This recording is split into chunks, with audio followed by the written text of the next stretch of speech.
27 अक्टूबर। Hindu page 6। Mullaperiyar dam. Kerala की सबसे लंबी नदी है पेरियार। पेरियार नदी के पानी को तमिलनाडु में ले जाने के लिए ये डैम बनाया गया था।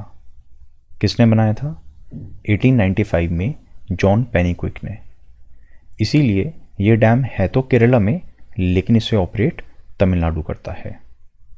तो क्वेश्चन आ जाए कि एग्जैक्टली डैम कहाँ पे है? ये केरला में है, कार्डमन हिल्स में, पेरियार नदी पे बना हुआ है।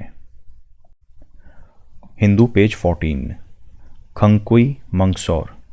ये मणिपुर में नेचुरल लाइमस्टोन केव्स हैं।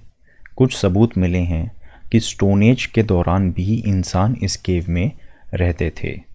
न्यूज़ ये आई है कि इस केव को एक अच्छे टूरिस्ट स्पॉट की तरह डेवलप करने के लिए यहाँ पे बहुत सारे बैट्स को मारा गया था या यहाँ से भगाया गया था।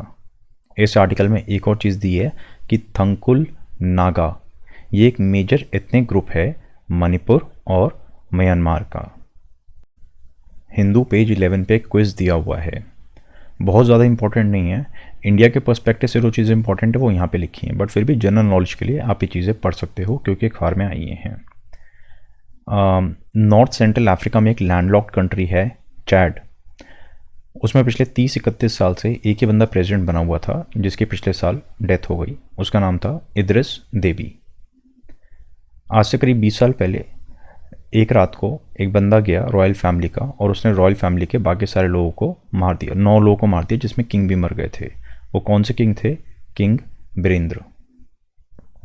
इजराइल के वो प्राइम मिनिस्टर जिन्होंने ओस्लो अकॉर्ड्स में बहुत अहम भूमिका निभाई थी एंड उस पीस इनिशिएटिव के लिए उनको नोबेल पीस प्राइज़ भी मिला था, लेकिन फिर एक राइट विंग एक्सट्रीमिस्ट ने उनकी हत्या कर दी थी।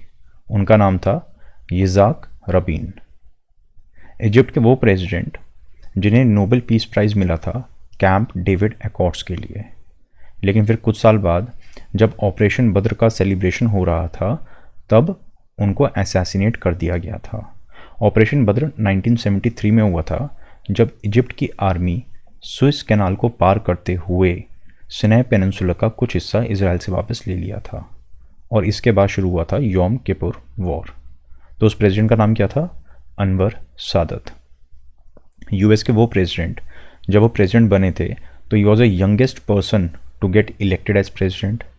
फिर जब उनका टेन्योर ख़त्म हुआ या उनकी डेथ हुई एक्चुअली, तो तब भी वो यंगेस्ट प्रेसिडेंट थे। एंड उनका असैसिनेशन हुआ था 1963 में। बहुत फेमस है, कई सारी मूवीज़ भी इस टॉपिक पे बन चुकी हैं। तो वो प्रेसिडेंट थे जॉन एफ कैनेडी। इंडिया के बारे में कुछ रिलेटेड फैक्ट्स। इंडिया के वो प्रेसिडेंट्स जिनका निधन हो गया जब वो स्टिल प्रेसिडेंट थे, वो 2 हैं, जाकिर हुसैन और फ़खरुद्दीन अली अहमद। इंडिया के वो प्राइम मिनिस्टर जिनका निधन हुआ जब वो प्राइम मिनिस्टर थे, सबसे पहले जवाहरलाल नेहरू 1964 में, फिर 1966 में लाल बहादुर शास्त्री जी, 84 में इंदिरा गांधी। इंदिरा गांधी पहले भी पीएम थी, बट जब उनका ये वाला टर्म था 80 से 84 वाला, तब उनका असैसिनेशन हुआ था। और राजीव गांधी का जब असैसिनेशन हुआ था 91 में, उस समय वो पीएम नहीं थे, पीएम वो 89 तक थे। लाल बहादुर शास्त्री जी कहाँ मरे थे? उज़्बेकिस्तान में। जब 1965 का इंडो पाक वॉर हुआ था तो उसके बाद सोवियत यूनियन ने उज़्बेकिस्तान के ताशकंद में एक पीस एग्रीमेंट करवाया था इंडिया पाकिस्तान का। जब अग्रीमेंट साइन हुआ तो अगले दिन ही शास्त्री जी की डेथ हो गई थी, और शास्त्री जी की डेथ के 13 दिन बाद होमी जहांगीर बाबा की भी डेथ हो गई थी एक प्लेन क्रैश में यूरोप में। ऐसा कहा जाता है कि इंडिया के न्यूक्लियर प्रोग्राम को रोकने के लिए यूएसए के CIA ने ये दोनों हत्याएं करवाई थीं। Editorial colonial mindset. इस एडिटोरियल में कहा गया है कि आज भी हमारे अंदर कॉलोनियल माइंडसेट है। फॉर एग्जाम्पल, जब ब्रिटिशर्स हमारे पर रूल करते थे उस समय लोग सरकार से डरते थे, और आज भी लोग सरकार से डरते हैं।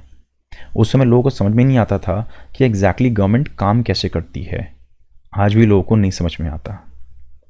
उस समय गवर्नमेंट अपने आप को सुपीरियर और लोगों को इन्फीरियर समझती थी। ये बात आज भी सच है। डेमोक्रेसी में जनता से सरकार बनती है, लेकिन आज भी हम लोग क्या सोचते हैं, हमारा माइंडसेट कैसा है कि इस पॉलिटिकल पार्टी की सरकार बन गई, अब ये हमारे ऊपर राज करेगी। तो जैसा सरकार बोले वैसा हमें कर लेना चाहिए, क्योंकि ये सुपीरियर है और हम इन्फीरियर है। तो वो कॉलोनियल माइंडसेट, ये मेंटलिटी आज भी हमारे अंदर है, हमारे लोगों के अंदर भी और जो लोग राज कर रहे हैं उनके अंदर भी। और क्योंकि सरकार में बैठे लोग अपने आप को सुपीरियर समझते थे, इसलिए वो जो चाहे प्रोपेगेंडा रिटोरिक नीचे चलाते रहते थे। जो वो सिखाते थे वैसे ही लोग सीख जाते थे और सरकार की ही भाषा बोलते थे। तो ये चीज़ें आज भी एप्लीकेबल हैं। उस समय क्या होता था? Drain of wealth. किसका धन था वो? जनता का धन था। कहाँ जाता था? सरकार में बैठे लोगों के पास। आज भी होता है करप्शन के थ्रू। बस फ़र्क कितना है कि उस टाइम लोग थोड़ा अपोज करते थे, लेकिन आजकल लोग सपोर्ट करते हैं।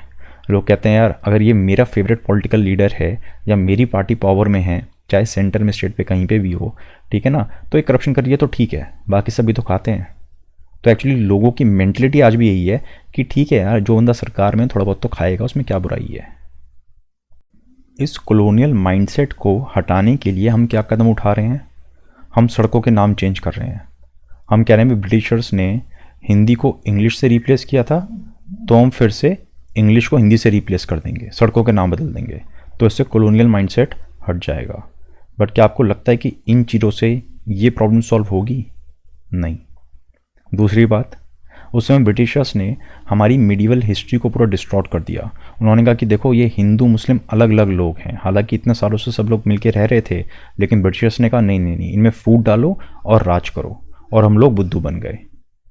कास्ट सिस्टम पहले से एग्जिस्ट करता था, कास्ट एट्रोसिटीज़ होती थीं, लेकिन ब्रिटिश एक्शन ने उन डिवाइड्स को और ज़्यादा डीपन कर दिया, वो डिविजन्स बढ़ा दिए।